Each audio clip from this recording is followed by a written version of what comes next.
Good evening, everyone. Today we have Mr. Vikram Bector with us. We'll be having a very fun-loving sort of a session with him. The topic is so interesting that, we've got maximum footfall. Just to give a brief backdrop of what exactly we'll be talking about, constructive feedback is one of the most important things a manager can provide to their employees. Feedback is not only essential to employees' success, their performances, but it is also very important to the success of an organization. Now, giving constructive criticism can offer unique business insight to leadership as well. Feedback is a very crucial part of a work environment and extremely effective at improving performance culture when the work is done right. But often managers are afraid to give it, employees are afraid to receive it, employers are afraid to get back from their employees basis their feedback. Team members are hesitant to give it to the superiors, and everyone can see the process is a hassle. At times, we're also afraid of feedback, whether to or from our employees, that we forget about its importance. But making it a priority to give consistent, actionable feedback and regularly reach out to employees for their opinions, it'll benefit the whole organization. Now, to give more deep insights onto why and how important is, feedback mechanism for an organization's growth trajectory, especially in the hybrid culture, we have Vikram sir with us. Vikram sir, we'd like to begin, first of all, by welcoming you. And second of all, we'd like your deep insights upon the topic. Sure. Thank you so much. And it's a pleasure to be here. It's a very interesting topic. Feedback is indeed a gift at the hands of the receiver. And as you said, it's about how you receive it, and then how do you process it, and what do you make out of it. So how do you think, it is important in today's time of hybrid world that, we are onto this aspect of employee feedback to an extent that, we've termed and given it a concept that, it'll be helpful for an organization's growth. What are your views on the same? So feedback is important in every context, and I think it's become extremely relevant from an employee perspective today, as many of us have not seen each other for months. Even this event, I'm sure in a normal time would have happened face to face, where both you as a anchor and I as a speaker would have received feedback live. So really, feedback is indeed extremely important in anything we do, whether it is an event like a webinar or a strategy which a company embarks on, or an employee feedback which is leveraged to do various things. So I think feedback, honestly, is important at every stage, but I would think now in a hybrid world, it's become extremely, extremely acute, because many times you do not know, most of us, for example, in terms of feedback, the cameras are off. So you do not know the body language or what is the emotion behind the feedback. You get the words. So I think the way I would like to at least approach this topic today is to look at perhaps the feedback, mechanism from a very expanded, not just employee feedback, but feedback overall that an organization receives. So let's expand our conversation a little bit beyond employee feedback and then come down and converge to employee feedback as well, because I think it's important for an organization to receive feedback about, let's say, its product, services, its interaction with the environment. Sustainability is so important today for organizations. I think organizations and individuals both need feedback. So maybe we can talk about the expansion here of both these topics. Also, I have seen this recent shift of the importance of, employee feedback in today's times, because we've seen huge amount of attritions as well. And, as it is said that there are certain unsaid words also that an organization needs to understand. So do you think that, would you be rather able to share certain examples of how employee feedback has helped shape an organizational culture? Probably you could give example of pyramids if you've, faced or dealt with certain situations. Yeah. Actually, that's the most obvious. So, if I have to share some examples of how employee feedback has shaped our culture, I'll share a context, because everything happens in a context. In October 2020, Mm-hmm. our pharmaceutical business was carved out as a separate entity. So what happened is, now you can imagine, about 15 months, this new entity, pharma entity, Piramal Pharma Limited, is a 15-month-old entity, and therefore it is trying to carve out a culture for itself. It's carve out an identity for itself. And this is where we leveraged employee feedback to say, let's reach out to our 3,000 plus employees in the pharma business to see what do they think about our culture today, and how is it that they'd like to shape the culture. So it's a very live example for us that here's a new entity, 15-month-old entity born out of a larger parent, the Piramal Mm-hmm. Group, which is trying to find its feet and therefore define its identity basis feedback received from the employees. So we received three types of feedback. We received Okay. feedback from employees as to what is the current culture of this entity. We received feedback from leaders at the top about what should be the culture. So going forward, what should be the culture? Because as you know, culture is shaped by leaders and then experienced by everyone. Right. So we got feedback from leaders about the desired culture. And we also got feedback from leaders about the strategy that we've chosen. Where do we want this new entity, this new child? How will it become an adult? So there was feedback around that. So I think we were extremely humbled also as a leadership team, because what we found, interestingly, that the leaders were experiencing the culture in a particular way, whereas the Mm-hmm. 3,000 employees are experiencing a culture in a very different way. And therefore, we are now trying to see how do we shape it collectively. And both are right? When you look Right. at culture, you're experiencing it in one way. Maybe somebody in the United States or in Canada or in UK is experiencing it in a different way. But yet, we all want to create a common tenet of culture. So that's Right. what feedback helped us do. It helped us understand the nuances, and it also helped us understand where do we want to take that culture. Also, sir, do you think it is also now a concept, while we talk about employee engagement, so engaging the employees and helping you seek feedback from them, is it also counted as one of the mechanism of employee engagement? The most obvious ones, most companies, including most listeners and their companies and corporations, either they'll be helping out doing this. So there is nothing new. I think now for many, many decades, we've had partners, consulting partners doing it for large companies. Some companies do it internally. So soliciting feedback from employees and understanding their engagement is an extremely common practice. I think what I'd like to invite companies to do is an uncommon practice of what's not spoken. What's spoken today is very easy to interpret, but what's Right. not spoken by the employees is an extremely important aspect too. For example, if some people choose not to give feedback when you Mm-hmm. send out the survey, is that Right. a signal for something? We certainly believe so. Mm-hmm. The second aspect is, even when I say the unspoken word, it's about the leveraging data analytics, for example. People are not saying anything, but are they leaving some footprints of Mm-hmm. data which tell you something about engagement?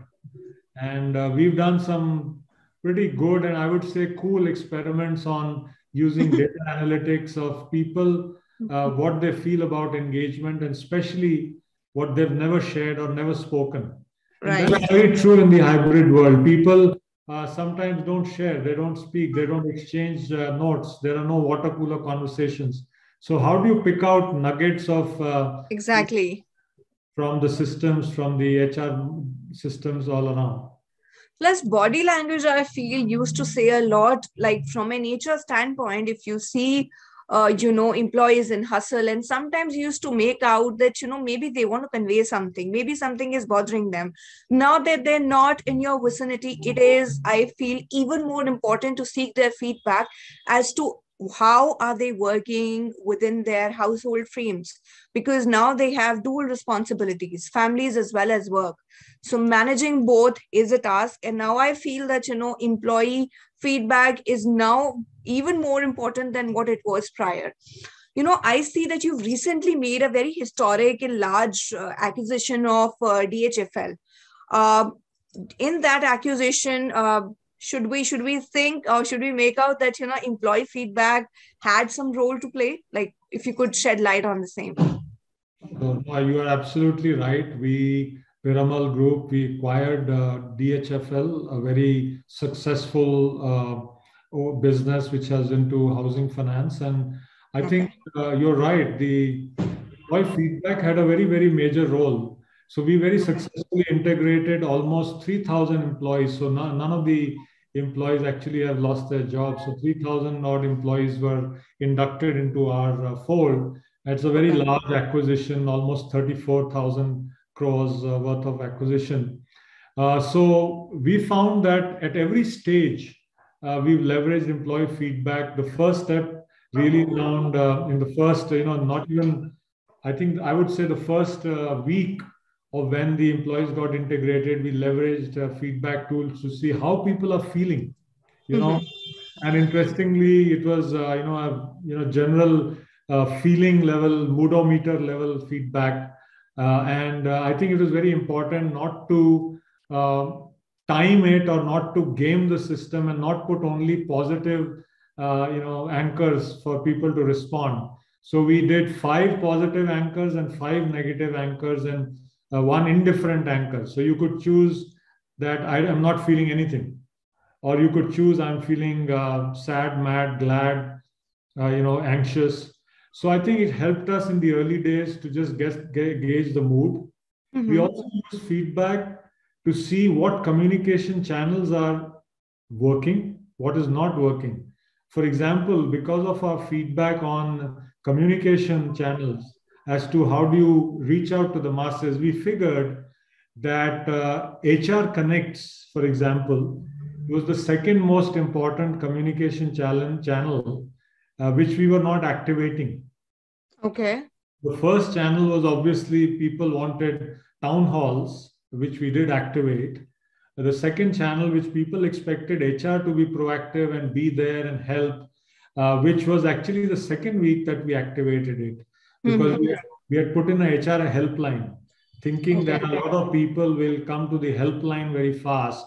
Mhm. But I think so really feedback helped us decide which channel was working. It Okay. also prompted us to find a new channel. Actually, people are expecting a lot more newsletters and emails, Oh, okay. which again we were, thinking that hey, maybe we'll start the newsletter at day 30 when we have something substantial. But this is what hastened the process. We have now started publishing monthly newsletters. So really, the role of communication, what's Okay. working, town halls, leadership connects, what's not working, etc. came up. Of course, 1st of February was day 100 of the integration. So Oh, great. we've just sent out an integration survey about how the integration went. Are Okay. people comfortable in their new roles? Are they comfortable with their new managers? Are they comfortable with their bands and salary titles, etc.? Are they feeling comfortable and do they know exactly where the company is going? What's the company strategy? What's our business purpose, etc.? So I think it's helping us connect at multiple levels and establishing us as a listening organization. Uh, Mhm. these are early days, but we have reasons to believe that there is a prolific amount of feedback coming in through our open halls, through our newsletters, etc., which is telling us, informing us what to do. So really, I think honestly, it's a long answer to your question, but I don't think we would have been this successful or this seamless in our integration. So it's not about being long, but then we, if you would believe that we do have good amount of insights from you plus the audiences. So they're very much keen on to the kind of points that you're putting limelight on, and maybe who might know that there might be few companies who might be looking up to you, your policies, or wanting to adapt few within their organizations. So I mean, nothing is long here. The platform is for the audiences to gain most out of it, and which gives rise to another question. Now that you're saying that we it is a dire need for organizations to have employee feedbacks, but how welcoming are organizations on the whole today, according to you, to have feedbacks from their employees? Not just particularly pyramids, we've seen products come out basis employee feedbacks, but then on the whole, if you judge, how open are organizations today onto having good or bad criticisms from their employees? See, let's also think about organizations or leaders and are, after all, living, and sensing beings too. So I think sometimes we feel that feedback is all about what we need to improve, not realizing feedback also helps you what you're good at, helps you tells you what you need to continue doing. So Right. oftentimes we think of feedback only as negative, constructive, but I would say feedback also is about what's working. So oftentimes I think if we are balanced, because I don't think there are any organization which is completely out of balance with what they're expected to do. But I think Mm-hmm. sometimes our ability to seek feedback is not balanced. For example, if we were to collect feedback on the behalf of BW from all our audiences about how was this webinar, or Right. that's one question. What are some good things and what are some bad things? But imagine if you were to ask the question, how bad was this webinar? So then you'll only get answers about how bad it was. So I think the whole idea is not just about the kind of feedback you ask, but how do you ask it? How's the balance? And then put forth Right. that in a way that people want to continue doing what is right and therefore focus on a few things that should be changed. So I think a concept of balanced feedback helps the audience accept it and move forward, because that's what we all do. We all love our strengths, and we all therefore want to work on one or two areas of improvement. And that's really been my philosophy too, in how we are Okay. preparing individuals or how you prepare organizations to receive feedback. So keep it balanced and people will listen. Okay. All right. So I guess now, organizations who've been hustled to an extent that they were skeptical of the fact that, how well we should take employee feedback. Probably they have an answer from you now, coming from experience. So, I would say these were the examples of explicit feedback expressed by employees, the examples of the unspoken words or the implied feedback that you worked on. Could you share certain light on the same? Oh yeah, that you're taking me into my favorite spot, the unspoken word or the data, fingerprints that employees leave. And Right. these are specifically things that you don't ask. These are specifically things that you infer from data. And I would say we are in a very exciting time, and I hope, and I'm sure I speak for many, many organizations which have become data rich over the last, I would say, a decade or so. So what we find now is the exciting use of data analytics to analyze, what are employees thinking about, the way they are interacting, the way they are leaving behind these data footprints. And Mhm. maybe I could take two or three examples. The first one is about predictive analytics. So I'll Okay. share with you some very interesting, we've got this feedback just observing people. For example, in one of our manufacturing plants in UK, there is a magic figure of 21 miles. So Okay. anybody who stays beyond 21 miles from our factory is at double the chance of attriting. Okay. So Okay. that's an insight we received when we looked at people who are attriting and across various sets of data. So the point I'm making is, today, if proactively we as HR professionals are looking at data, looking at the unspoken word, looking at analytics, looking at the data fingerprints, these insights will reveal themselves. Similarly, in India, we realize in predictive analytics, we publish predictive analytics dashboards in some of our businesses in India. So managers receive them. And there are insights like in one of our businesses, the consumer products business, for example, if a salesperson hasn't achieved her target for the last 3 months, and if she is 40% or he's 40% below targets, plus a few other indicators like what's the kind of productivity on revenues and attendance, you can almost predict the attrition of that person. So it is not rocket science, but the point is HR are actively looking at such things. The second example beyond predictive analytics is the exciting world of learning. Today, we are doing referencing of colleagues. For example, we are saying, what are peers learning? Your learning record versus my learning record, as an example, and telling you whether you are learning as per your band, as per your level, as per your peer set, or you're learning below it. So we're leveraging a lot of data and feedback and analytics to figure out people's learning behaviors using these fingerprints. And if I was to have a third example, I was just thinking, there are again, things like we just introduced chatbots. Okay. And we realized that in some places they were being used, and in some places they were not being leveraged.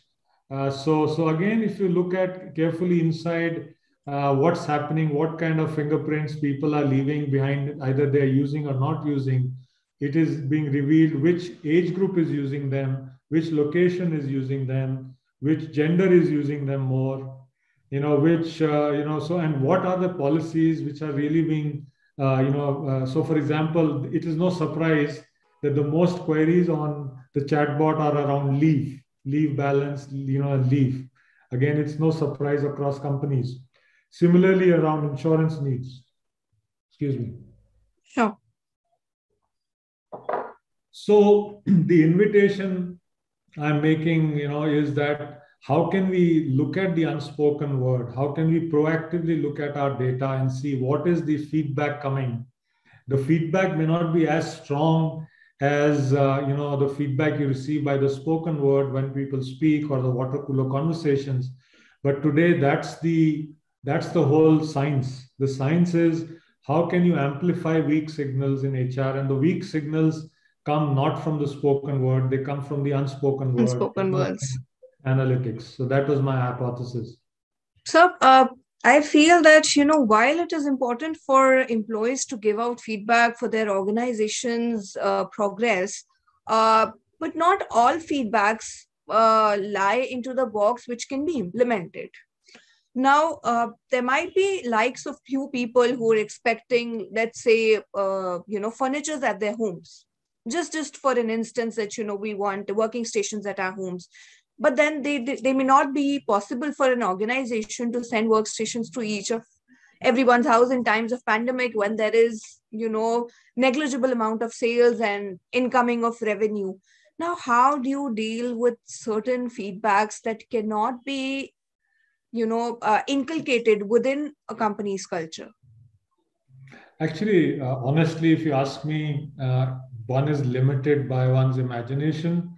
Today, there are so many examples. I'm super, super proud of all my colleagues in HR and also in IT. If you ask me if there are two departments which have really, really shown from a support department's perspective, I will call these two departments out, IT and HR. The way they have worked hard across all companies to enable the hybrid work, to enable work from home is fantastic.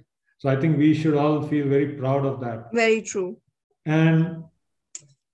And resources have not been a constraint. I can tell you there are enough examples where companies, whether it is ours or others, have said, hey, we are saving a lot on office expenses. What can we do to enable people to work from home? Can we give them allowances where they can buy See, honestly, today we are limited again by our imagination, but resources are still there. Companies are saving a lot by having hybrid work models. Very So true. many of them are passing on those benefits to their employees.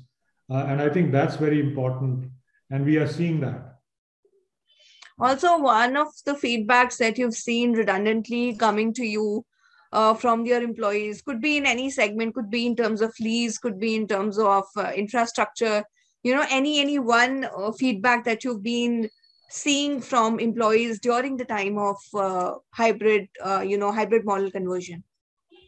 See, the biggest thing, honestly, is about stress and focus on mental health.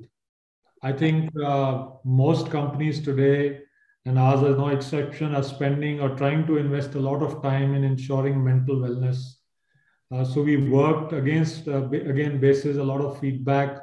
We've tied up with organizations globally which can help us, whether it is counseling support or other support, to ensure that people are feeling or have the mechanisms to ensure that there is good mental health and well-being. I think that's the biggest signal which we are receiving in work from home in hybrid times, and how can we support mental wellness.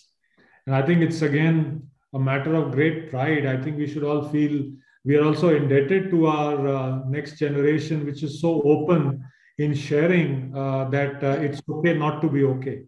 So I No, think it's very that much it's very much the tagline of most companies today. It's okay to not be okay.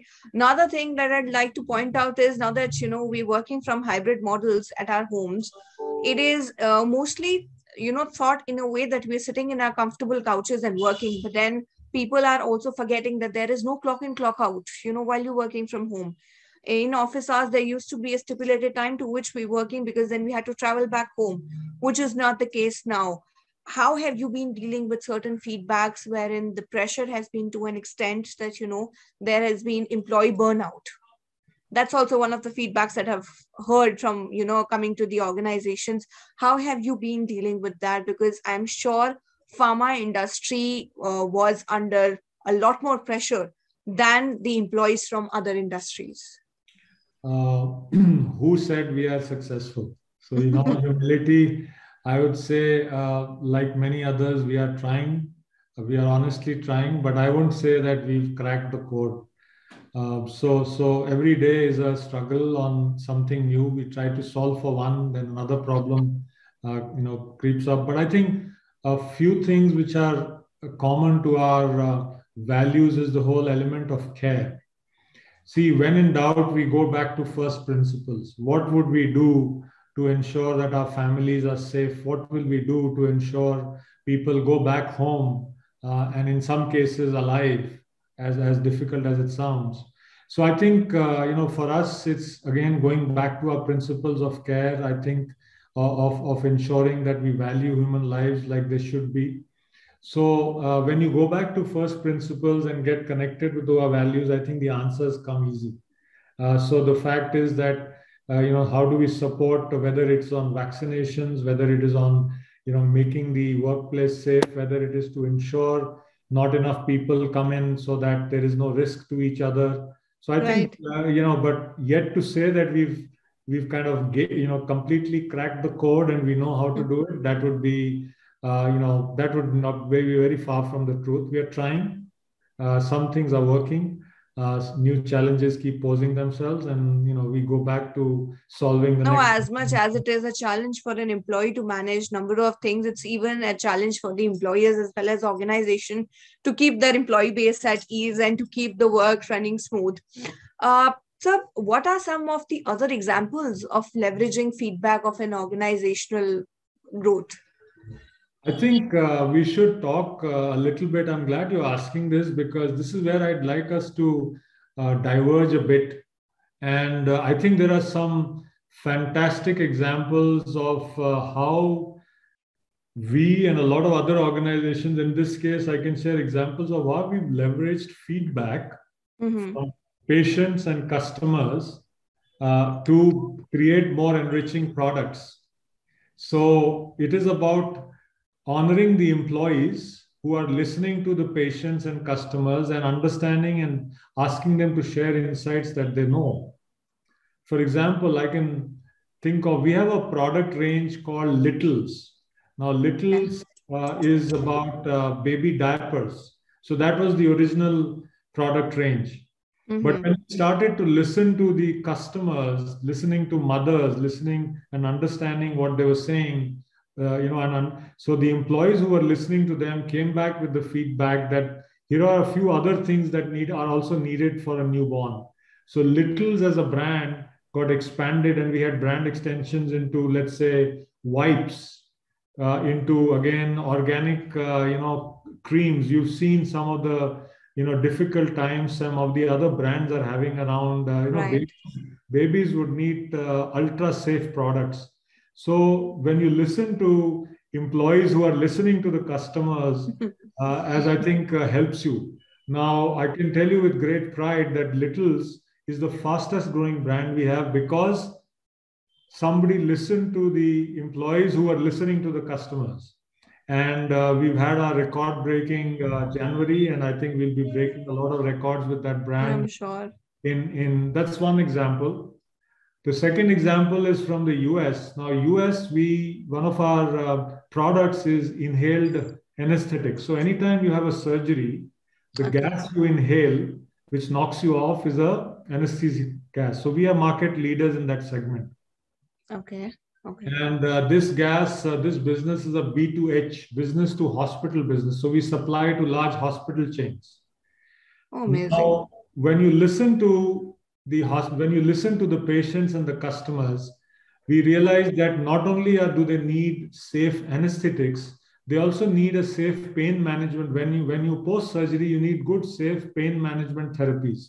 True. Realized again that when you listen to the employees who are listening to the customers and patients, you get a new brand extension, you get new products.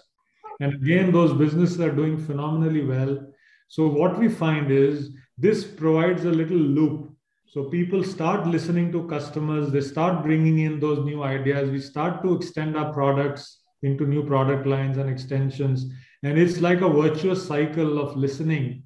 And I would say growth for the organization and growth for the individual, and of course, serving the patients and serving customers. So I think the excitement is around there, where we understand the patient's needs, the customer's needs.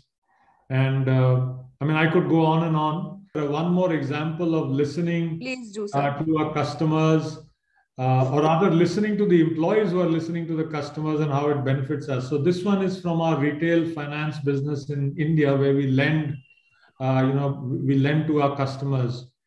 So during COVID, you would know that people's incomes had gone down. So new car sales, people are not buying new cars, or at least at least in the non-luxury segment. In the luxury segment, there was no change at all. But an average middle-class Indian, saying they were postponing their purchases of buying new cars. But guess what segment was really booming? Second-hand cars. People were buying second-hand cars a lot more. And therefore, when we listen to the employees who were listening to the customers saying, hey, India, we seem to be buying a lot of used cars. Why don't we get into used car loans? Or why don't we get into another segment? You know that we Indians love spending on education. And education is the most recession-proof segment. An Indian parent will never stop the tuition fee or never stop the school of our child. So again, when you listen to the employee who's listening to the customer, we started to get into education loans, etc. So I think as an organization, again, as you start that virtuous cycle of listening to feedback, you would grow, you would prosper. So that is really my point, beyond employee listening for the sake of employees, because yes, there is a great benefit when you when you receive feedback from employees about HR processes, policies, engagement, culture.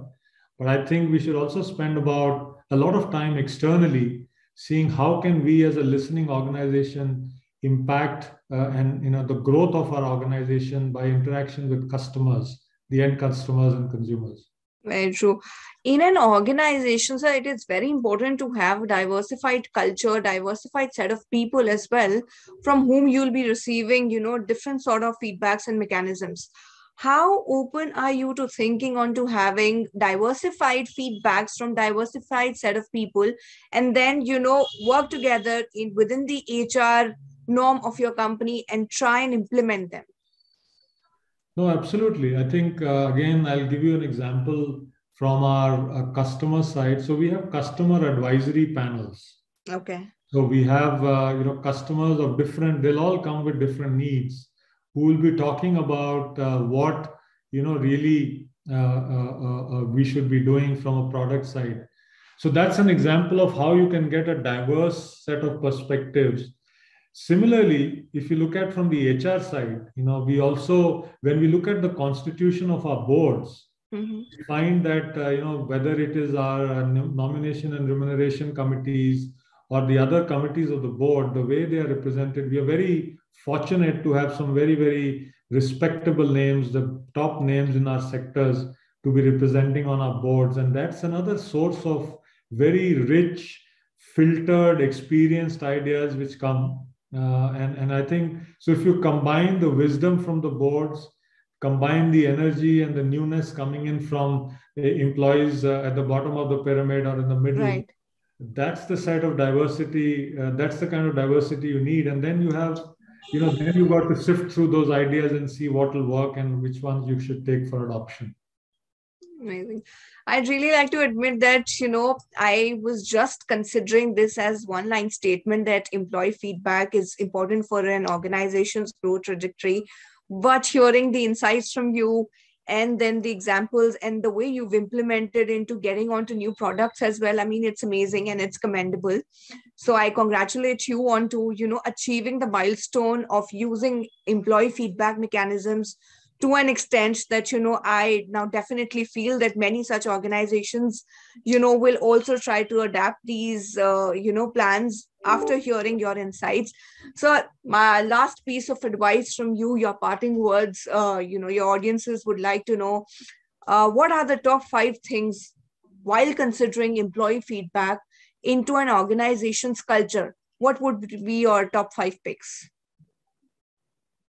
See, first of all, I will take back all your congratulatory messages to the right people on the team. I am the spokesperson, but all the good work on customer side was done by many, many other teams. So thank you for that. I acknowledge that on behalf of our leaders in all those businesses. And I think as far as the 5 things which promote a culture of listening, so the first thing is to know that you will have to poll very many different heterogeneous groups. Never think of just polling or looking at just 4 or 5 profiles. I think there are many, many stereotypes. There are people below 25. There are people between 25 and 35. There are working parents. There are people with differently abled groups. So I think you have to understand that, as you segment the customer population, you've got to really segment your employee population and try and understand from all of them rather than just focus on a few segments, and be very, very meticulous about it. In fact, we had to relaunch a survey when we realized that 2 or 3 employee segments did not respond that well. And in this case, this happened to be, women, for example, they were reticent. Also, in one group, one entire country said UK in this case was not represented. So that's point number one. Please don't be satisfied with any underrepresentation from any employee group.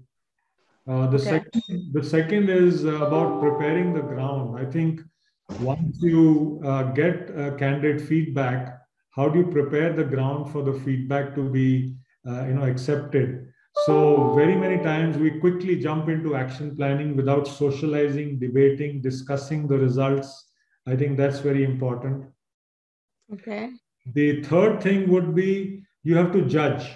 Many times we have done, or I have done, surveys by myself internally. But many times we have done it with external partners. You have to be very, very clear that, do I enjoy the trust of people on this topic? Will they talk candidly or will they hold back? If you get an impression that they're going to hold back and not be candid, one should not try the bravado of doing it on your own again and again and again, because the same method will not yield different results. So sometimes it's good to partner with external partners if people don't trust you, if you want candor, or if there is a new situation and really want confidentiality. Okay.